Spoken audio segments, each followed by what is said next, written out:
አንተ ደጎ ሳምራዊ እለፍ በመንገዴ በኢያሪኮ ላይ ጥሎኛል ወንበዴ ነፍሴን ወደ ጽኑ ሞት ተቃርባለችና ያለ መድኃኒት ክርስቶስ ቶሎና ኢየሱስ ቶሎና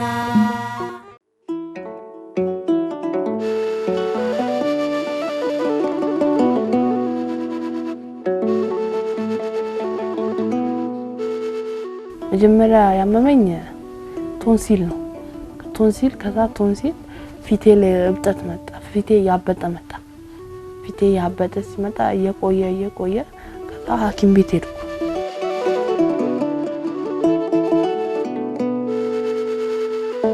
ናውል በትምህርቱም ጎበዝ ተማሪ ነው። ስድስተኛ ክፍልን በጥሩ ውጤት አምጥቶ አልፎ ፍልሰታ ጾምን ያስቀድስ ነበር። አስቀድስ እያልኩት እያስቀደሰ ባለበት ጊዜ ቶንሲል ነው ተብሎ ታመመ ተብሎ ሆስፒታል ሄደ። ጤና ጣቢያ ነው እዚህ ነው ሄደው መድኃኒት ተሰጠው። እኛ ደግሞ በግድ ያንን መድኃኒት ወሰድ እያልነው እንትን አለን። ለካ ያ መድኃኒት ኩላሊቱን ጎርቶታል።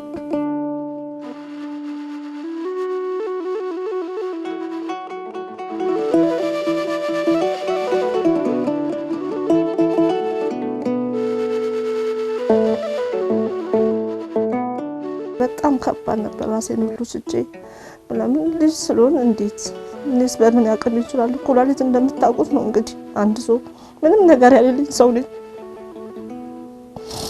ብዙ ሰው ጎረቤቶቼ ሁሉ እነሱ ረድተውኝ ነው የመጀመሪያ የታጠበው እንደዚህ የሚደርስ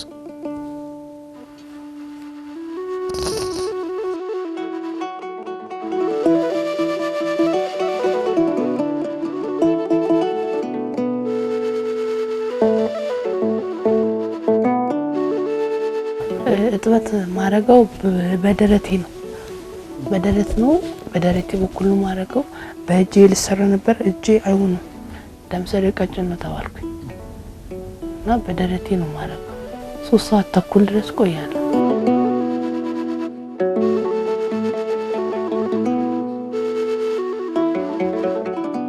ለእናቴ የመጀመሪያ ልጅ ነኝ። ያው ኑሮዬም ደግሞ በሰንበት ትምህርት ቤት ኖሬያለሁ።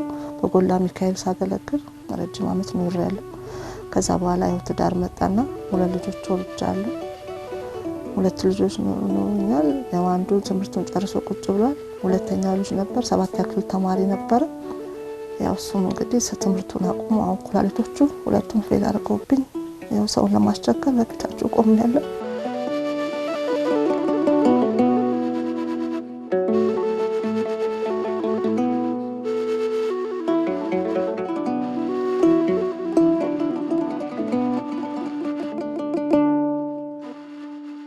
ያው ኑራችን ዝቅተኛ ኑሮ እንደምታየው እዚህ መርካቶ መሃል ነው።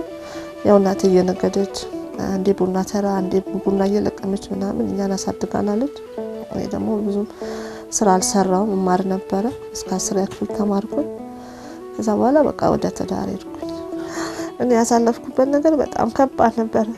2 ልጆችን ለማሳደግ በጣም ብዙ ነገር ተቸግሬ ነው ያሳደግኳቸው። ያው ብዙ አባታቸው ደግሞ እስር ቤት ባልሆነ ዘበኝነት ሲሰራ እስር ቤት ይታሰራል። ያው ቤተሰቦቼ እየረዱኝ ምን ያሉኝ እዚህ ደርሻለሁ። አሁን ምንም ስራ የለውም። ያው ከሰው ስራ ነው የሚሰራው ተጠግቶ ምንም ነገር የለም። እንግዲህ እናቴ ጋር መጥቻለሁ። ክራይ መክፈል ማችልም የቤት ክራይ ያው እናቴ ጋር እንግዲህ ያለው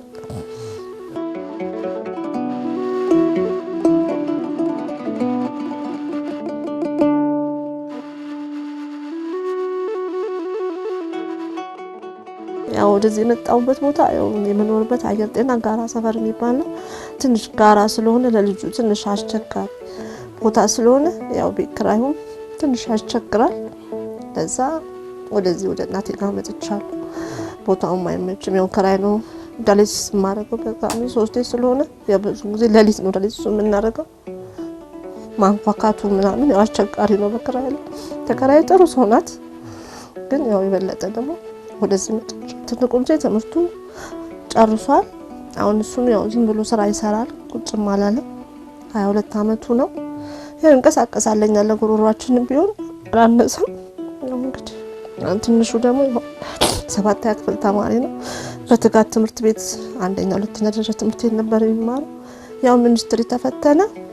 ያው ጎበዝ ተማሪ ነበረ። ያው እንግዲህ 1 አመት ቁጭ ብሏል።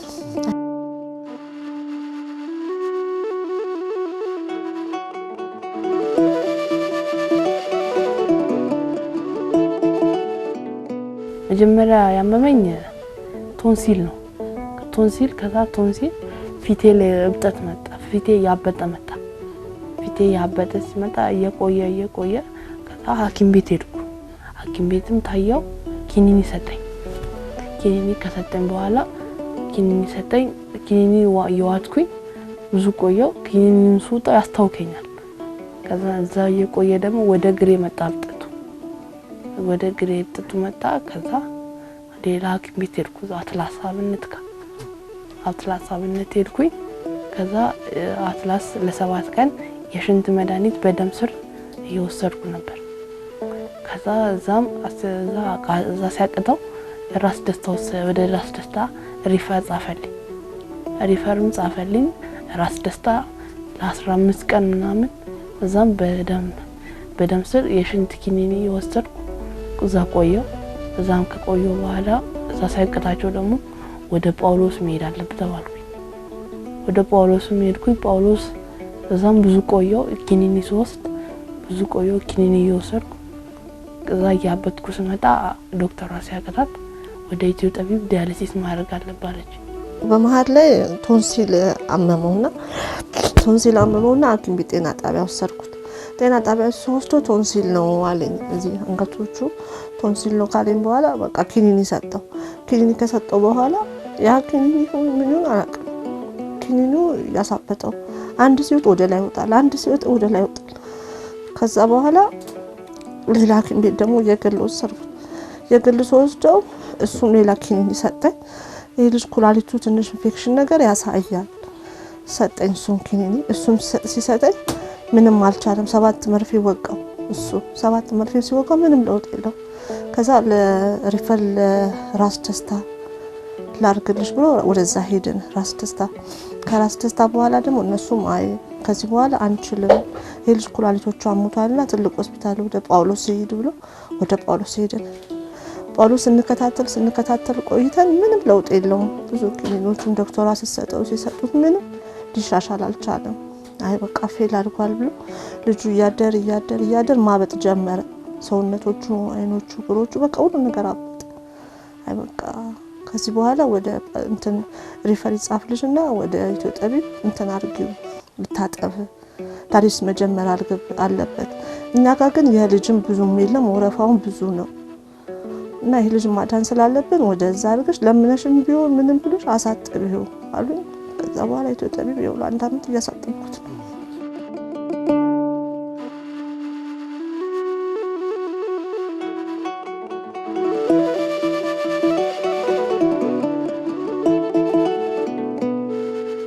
ናውል በትምህርቱም ጎበዝ ተማሪ ነው። 6ኛ ክፍልን በጥሩ ውጤት አምጥቶ አልፎ ፍልሰታ ጾምን ያስቀድስ ነበር። አስቀድስ እያልኩት እያስቀደሰ ባለበት ጊዜ ቶንሲል ነው ተብሎ ታመመ ተብሎ ሆስፒታል ሄደ። ጤና ጣቢያ ነው እዚህ ነው ሄደው መድኃኒት ተሰጠው። እኛ ደግሞ በግድ ያንን መድኃኒት ውሰድ እያልነው አለን። ለካ ያ መድኃኒት ኩላሊቱን ጎድቶታል። በኋላ እነሱ ሪፈራሉና ራስ ደስታ ይዘነው ሄድን። ራስ ደስታ 1 ወር ከምናምን አስቀመጡት። እነሱ ብዙም ሕክምና አልሰጡትም። ከ1 ወር ከ15 ቀን በኋላ እነሱም ወደ ጳውሎስ ሪፈራሉት። ጳውሎስም ብዙ ነገር ወደ ዱባይም ወስደን ደሙን አስመረመርን ምናምን አሉ። መጨረሻ ላይ ኩላሊት በኪሎ በጣም ጨመረ። ወደ 90 ምናምን ደረሰ። በጣም ቆሻሻ ሁሉ ሰውነቱ ተጠራቀመ። ሊሰጡት ሲሉ የሚወጣው ከዚህ ውሃ ብቻ ሆነ። ውሃ ብቻ ሰውነቱ አይኑ ሁሉ ማየት አቃተው። ከ90 ምናምን 95 ኪሎ ደረሰ። በኋላ ዶክተሯ የመጨረሻ ሲሆን አይ ኩላሊቱ ክሮኒክ ሆኗል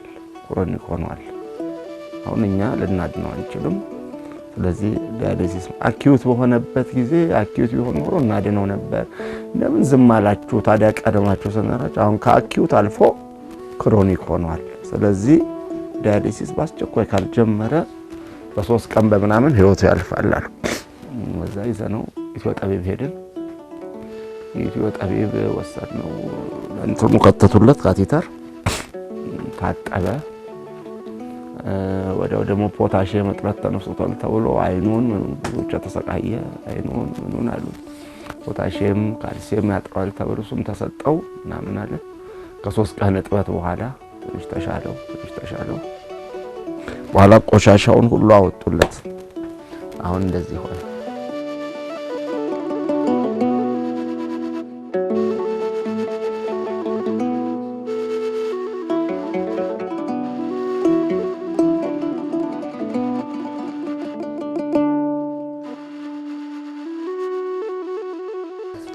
ዳያሊሲስ የሚያደርገው በሳምንት 3 ነው የሚያደርገው ኢትዮ ጠቢብ ነው የሚያደርገው ያው የግል ነው በጣም ብዙ ወጪ አለ ማጠቡ ብቻ አይደለም ኪኒን ያለ መርፌ ያለ ብዙ ወጪ አለ በሳምንት እስከ 15000 ከዛም በላይ ያወጣል ከመድኃኒቱ ውጭ ገንዘቡን ያው የሰፈር ሰው በድርም በምንም ዛይኖርኩበት ሰፈር እየሰበሰቡ ያመጡ እዚህም በአካባቢ ለአንድ ቀን ማጠቢያውንሽ እያሉ እየሰበሰቡ እየሰጡኝ ማሳጥ ትምህርት ከ6ኛ ወደ 7 እንዳለኩ 7ኛ ክፍል አቋረጥኩ 7ኛ ክፍል ላይ አቋረጥኩ 6ኛ ክፍል እያለሁ 88 አምጥቼ ሚኒስትሪ አለፍኩ ነው ወደ 7 ካለፍኩ በኋላ 7 ላይ አቆምኩኝ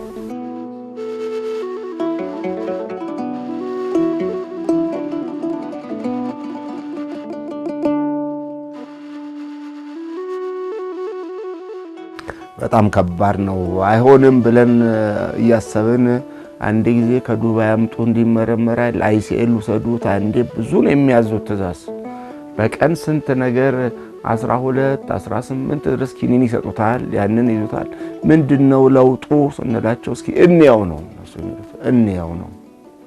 ነው በኋላ መጨረሻ ላይ ሰውነቱ በጣም ወፈረ አይኑ ማየት አቃተው ወደ 90 ምናምን ኪሎ ሆነ ጨረሻ ስንላቸው ተነጋገሩና በ3 ቀን ውስጥ በ2 ቀን ውስጥ ዳያሊሲስ እንኳን እንዴት እንደሚደረግ ቦታም አናቀም አዲስ አበባ ውስጥ ሆነ ወላ ራሷ ጋይድ ያደረገችን ዶክተሯ ኢትዮ ጠቢብን ተነጋገርን ተናገ እንጂ ያን ጊዜ በሰማነው ጊዜ እንደምናቀው በጣም ሁላችንም ቀን ጨለመብን ዙሪያው ገደል ሆነብን እንዴት ይሆናል ምናምን እግዚአብሔርን ይዘነው ጀመርን አሁን ጥሩ ለውጣለሁ በጣም ከባድ ነበር ራሴን ሁሉ ስጬ ለምን ልጅ ስለሆነ እንዴት በምን ያቀም ይችላል ኩላሊት እንደምታውቁት ነው እንግዲህ አንድ ሰው ምንም ነገር ያለልኝ ሰው ነኝ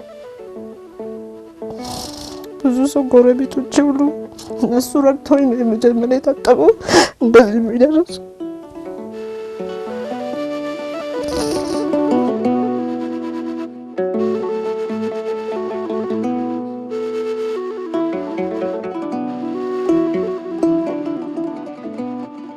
በሳምንት 3 ቀን ዳያሊሲስ ያደርጋል እንቀንሰው እንኳን ብንላቸው አይቻልም አሉ በሳምንት 3 ቀን ያደርጋል መድኃኒቶቹ ከባድ ናቸው እንትን የሚልላቸው አንዳንድ እንትኖቻችን ወዳጆቻችን ከውጭ ያሉትን ሁሉ መድኃኒቱ እንዲልኩልን ብን ያለ ፕሪስክሪፕሽን ከውጭ ሀገር አይመጣም መድኃኒቱ ግድ እዛው ያለው ዶክተር ጽፎ መጣቅ ያለበት ከዚህ ነው ስለዚህ የምንገዛው መድኃኒቱን ከዚህ ነው ፕላስተሩ ራሱ በጣም ውድ ነው መድኃኒቶቹ በጣም ውድ ናቸው ደረቱን ለማሰራት ማለት ለጁ እንትን ፌስቱላ ለማሰራት ልጅ ነው አይችልም ቢሰራ ፌል ያደርገዋል ለምን ልጅነት ስላለው ስጋው አይችልም ብሎ የደረቱን ለማሰራት በጣም ብዙ ስቃይ አይቻልም በቃው ከውጭ ነው መጣው ተብሎ ከየት እንደማመጣው በጣም ትምብሎ ከዛ መጨረሻ ላይ ነው ሰው ረዳኝና እሱም ገዝተው ሰጡኝ አሁን በደረቱ ነው የሚሰራው አይገለጽም ቃላት ይኖረዋል በጣም ከባድ ነው ሁለተኛ ደግሞ በዳያሊሲስ የምታገኘው ለውጥም አመርቂ ስላልሆነ ይድናል ብለናል ዳያሊሲስ የምናደርገው ግድ እንትን ስለሆነ ከባድ ነው መቼም ታሞ ቤት ውስጥ ልናየው አንፈልግም። ከሱ በላይ ከዲያሊሲስ በላይ ይሄ እንትኑ 4 ጊዜ ተቀየሮለታል። ወደ 80,000 ልጅ ስለሆነ የሱ ካቲተር የለም። በነገራችን ላይ በኢትዮጵያ ስንሰማው ለመጨረሻው ትንሽ ልጅ ካቲተሩ 21 ነው እሱ የሚበቃው እዚህ የሚገባው አሳየው። ከተማ ውስጥ ያለው 23 ነው። በጣም ፈልገን አጣ። ከውጭ አስይዘን አንዱን 40,000 ብር እንኳን ካቲተር። አሁን በዚህ በ11 ወር ውስጥ 4 ቦታ ገብቶለታል። እዚህ እግሩ ስር እዚህ ጋር አሳየው፣ ሁለቱም እግሩ ላይ እዚህ። አሁን በጣም እንደውም ከባድ እሱ ነው። የትልልቅ ሰዎች ቢሆን 23 ይሆንና ፊት ያደርጋል። ለሱ አልተገኘም እስካሁን። በዚህ እንግዲህ እስካሁን የሚያደርጉት ሌሎቹ በአንዱ አመት ቅድም እንዳልከው 2 አመት 3 አመት፣ እሱ ግን በ3 ወር በ4 ወር አንዷን ካቲተር ለመግዛት የለም አዲስ አበባ ውስጥ። ትልቁ ደግሞ ቻሌንጅ የሆነው ፈተና የሆነው እሱ ነው። ከውጭ ተጻጽፈን ምናምን አንዷን አይገኝም። እንትኑ ፕሪስክሪፕሽን ሰጥተው ብንዞር የለም። ከውጭ አስመጥተን አንዷን ለአንዱ ሚደ 40,000 ብር ካቲተሯን ብቻ፣ ለእጃቸው ደግሞ 20 ምናምን ሺህ ብር፣ ለአንዳንድ ወደ 80,000 ብር እስከ 100,000 ብር። ለዚህ ሲደረግ እስከ 100,000 ብር ሄዳል። ለዚህም ሲደረግለት ለዚህም የለም፣ ለልጅ የሚሆን የለም።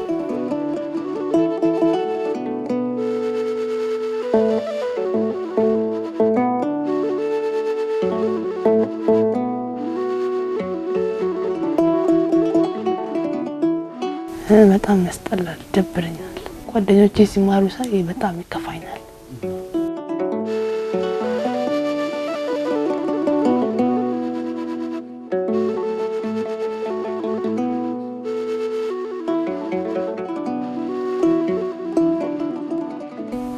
ደኝ ቤተሰቦችን መጦር እና ወደ ትምህርቴ መመለስ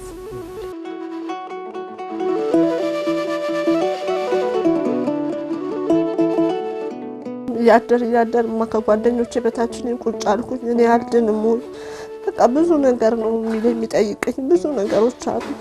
ቆይ ትድናለህ አንድ ቀን ትድናለህ ነው እንጂ ሌላ ምን እለዋለሁ። አሁን በቃ ለተሰከ ላይ ይደረግለት ተብሎ እሱን ለማሰባሰብ እንግዲህ ያው ሰው ያስቸገርኩኝ። እጅ ወረቀትም አንድ ወረቀት አለች 200 ብር እየሸጥኩኝ እሷን እየሰበሰቡ ግማሹን አሳጥብበታለሁ፣ ግማሹን ደግሞ ምርመራ አደርግበታለሁ። በመሃል ኩላሊቱ ጀመረንና በመሃል ምንም ብሩን ሳጣ ጊዜ ትንሽ አቋርጬው ነበር ምርመራውን። አሁን ግን ያው ትንሽ ሰዎችም ይሰጡኝ ስለሆነ እንትን እያረኩ ነው፣ ምርመራዎቹን እያደረግን ነው። እንግዲህ እግዚአብሔር ፈቃድ እሱን አስበን በጣም ከባድ እንኳን እሱ እናንተ ጋር ለመምጣት ፈርተን ነው። ሁለተኛ ደግሞ እግዚአብሔር ይታደገዋል የሚል እምነት አለን። ዛሬም እምነቱ አለን። ሰው ፊት ሳንቆም እንዲህ ሳንሸማቀቅ ሳናፍር አንተ እግዚአብሔር አድነው እያለው በብዙ እየጸለይን ነው ያለነው። እንግዲህ እግዚአብሔር ዓላማው አልታወቀም፣ ቀኑም ገና ነው መሰለኝ እንጂ ይሄንን እያልን እስካሁን ብዙ ወተን እንተና አላደረግንም። ፌስቡኩንም የለቀቁት እኛ ብለን አይደለም፣ እንደው አዝነውለት ነው። እኛ ደግሞ ያየነው ነገር እግዚአብሔር ታሪክን ይቀይራል፣ ነገርን ይገለብጣል። የሕፃን ልጅ ጓደኞቹ ፊታቸውን ታጥበው ወደ ትምህርት ቤት ሲሄዱ እሱ ኩላሊቱን እየታጠበ ሲውል ያማል። በመካከል ትምህርት ቤት ካልገባው አለን ማለት ትምህርት ቤት ካልገባው መማር የሚፈልገው ቤት ቁጭ ብያ እሺ ብለን የመስከረምን የጥቅምትን የህዳርን ከፍለን አስገባነው። 6 ወር 1 ወር ከምናምን አቃት ጭንቀቱ። ልማር ቤት ቁጭ ብዬ ምን አደርጋለሁ መማር አለብኝ እንደው ዶክተሮቹም ወጥጫኑት ልጅ ነው ምናምን ስላሉ ይማር ብለን ጠርገን ከፍለን የመስከረም ባልተማረበትን የመስከረምን የጥቅምትን የህዳርን ከፍለን አስገባነው። 1 ወር ተምሮ አቃተው። አሁን በቤት መቀመጥ አስጠላኝ፣ ወይ የተልኮ ትምህርት አስተምረኝ፣ ወይ አንድ ነገር አስተምረኝ ቤት ጓደኞቹ እያሉ ይሄ ያማል ነው ቁስሉ ይሄ ነው።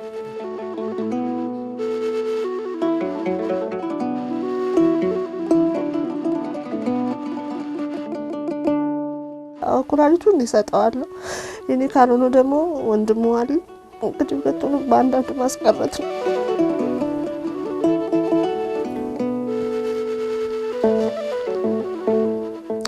ተከል አሁን የሚረዳኝ ሰው ባገኝ በጣም ደስ ይለኛል። ማጠቡንም እንግዲህ ምንም ስራ የለም ምን ይልኝ ያው አባቱም ብዙ ስራ የለውም። ያው እናቴ ጋር ቁጭ ብዬ እናቴም ደካማ ናት፣ ምንም ነገር አታረግም፣ ነገር የለኝም። ያው እየለመንን ወዳጅ ዘመድ እያስቸገርን ድረስ ደረሰ። ብዙ ሰዎችን አነጋገርን፣ ግብጽም ያሉትን ሰዎች አነጋገርናቸው። የሚጠየቀው ገንዘብ ከባድ ነው፣ በጣም ከባድ ነው። እስከ 5 ሚሊዮን ብር ይጠየቃል። ምንም ብሩን ለማግኘት ስላልቻለን እንቅስቃሴውንም አልጀመርንም። እንትኑም ብለውናል። የሚያስፈራ ነው ብሩ ያለው። እንኳን ለሱ ይቀርና ለዳያሊሲሱም ዛሬ ከባድ ነው። ልጅ ነው ይሄንን ሲባል እንግዲህ የእግዚአብሔርን ልጅ እየጠበቀን አለን። አንድ ሰዓት እግዚአብሔር ይጎበኘዋል የሚል እምነት አለን። ለመንቀሳቀስ ይደክማል፣ መንገድ ብዙ ይደክማል እና ለምትንሽ ፈሳሽ ሲጠራቀም ለማፈን ያፈናል።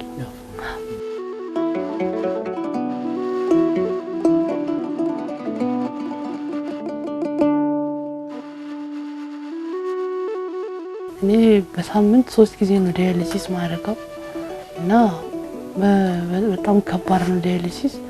በጣም ይከብዳል፣ ይደክማል እና ብዙ እርዱኝ ኢትዮጵያ። እኔ ድኜ ወደ ትምህርቴ መመለስ ፈልጋለሁ እና ቤተሰቦቼን መጦር ፈልጋለሁ እና እባካችሁ ያላችሁ በሀገር ውስጥም በውጭም በሀገር ውስጥም በውጭ ያላችሁ ኢትዮጵያ ሕዝብ እባካችሁ እርዱኝ። የምጠይቀው የኢትዮጵያ ሕዝብ ውጭም አገር ውስጥ ያላችሁ ልጄ 7ኛ ክፍል ተማሪ ነው፣ 13 ዓመቱ ነው። ዘሎ አልጠገበም። ጓደኞቹ ሲሮጡ እሱ እዚህ አልጋ ላይ ቁጭ ብሎ እባካችሁ በመድኃኒዓለም ስም ልጄን አድኑልኝ፣ ከጓደኞቹ ጋር አቁሙት። ሌላ ምንም አልፈልግም፣ ልጄ መዳን ብቻ ነው። እኔ ምንም ነገር የለኝም። ሮጦ አልጠገበም። 7ኛ ክፍል ተማሪ ነው። ለሀገር ለወገን ለቤተ ክርስቲያን ይጠቅማል። ይህን ልጅ ተባብረን ማዳን እንደው በእግዚአብሔር ስም እንጠይቃለን። የውዴታም ግዴታም ነው። ይሄ ልጅ ቢማር ለኛ ብቻ አይደለም፣ ለሀገር ይጠቅማል፣ ለቤተ ክርስቲያን ይጠቅማል፣ ለወገን ይጠቅማል። ተምሮ ቢያድግ ራሱን ቢችል ሀገር ቢጠቅም ማንም ኢትዮጵያዊ ዜጋ ልጅ ያለው ያውቃል። የልጅ ፈተና ደግሞ ከባድ ነው። ትልቅ ሰው ቢሆን ይሄን ያህል አንታመምን። እነሱ የሚያድሩ ትልቅ ሰው ቢሆን ይሄን ያህል አይጨንቀንም። ልጅ በመሆኑ ይሄን ልጅ እንደው መላው የኢትዮጵያ ሕዝብ እንደው እንደራሱ ችግር ገብቶት አድኖት እንግዲህ እንዳልከው ሚዲያ ላይ ለመውጣት ብዙ አልፈለግንም፣ ሰው ማስቸገርም አልፈለግንም። ይሆናል ብለን አመት ከ6 ወር እንግዲህ ሄድን። ራሳችን ገንዘባችን አለቀ፣ ጉልበታችን ደከመ። እንደዚህ ሲሆን ነው። ስለዚህ መላው የኢትዮጵያ ሕዝብ በውጭም ሀገር ውስጥም ያሉ ለዚህ ጻልይ ሲባል ነው ዋጋ ከፋይ እግዚአብሔር ነው፣ ውለታውን ይከፍላል። በድንግል ማርያም ስም እንጠይቃለን።